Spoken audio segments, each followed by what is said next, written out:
So I have a story to tell you. Early colonists in the Americas were stunned by the plenitude they found here, attributing the richness solely to the bounty of nature. But in truth, the first people, the Native Americans, and their practices were responsible.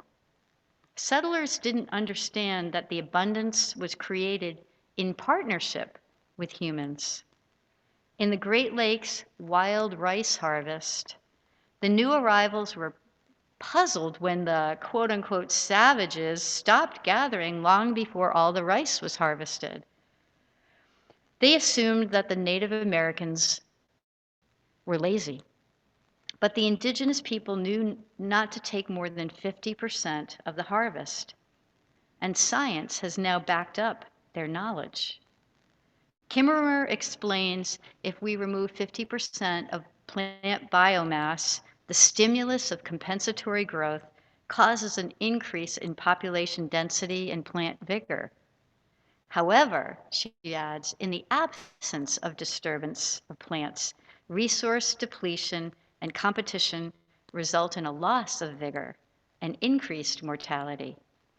In other words, many plants need human intervention in order to survive. By our use of their gifts, we and the plants prosper, and life is magnified.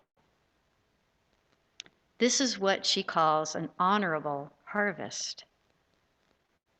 In Potawatomi, Kimmerer's indigenous language, all living things, bodies of water, rocks, plants, animals, are verbs. To be a tree or to be a flower, they are not objects, but subjects.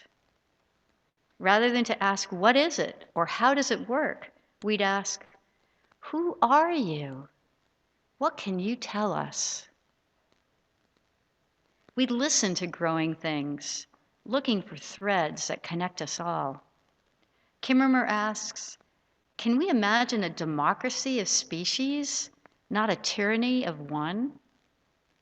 Can we acknowledge intelligences other than our own, teachers all around us? And I'd like to ask us all, can we humans be transformed into people of corn? If you think of corn, it's comprised of and transformed by the elements, earth, air, water, and light. Corn owes its very existence to the elements. And you know what else is true? So do we. What we do unto others, we do to ourselves. And in seeking to dominate and subdue, we destroy not only others, we destroy creation itself, including ourselves. And I deeply believe there is another way, the way of love. I believe that we can restore Eden. This would be our prayer. This would be our gift. We have known we can relearn how to benefit the earth as it benefits us. We have known and we can relearn how to adapt to be in mutuality. A symbiotic relationship in which we and all living things prosper through our Creator's amazing grace. May it be so with us. Amen.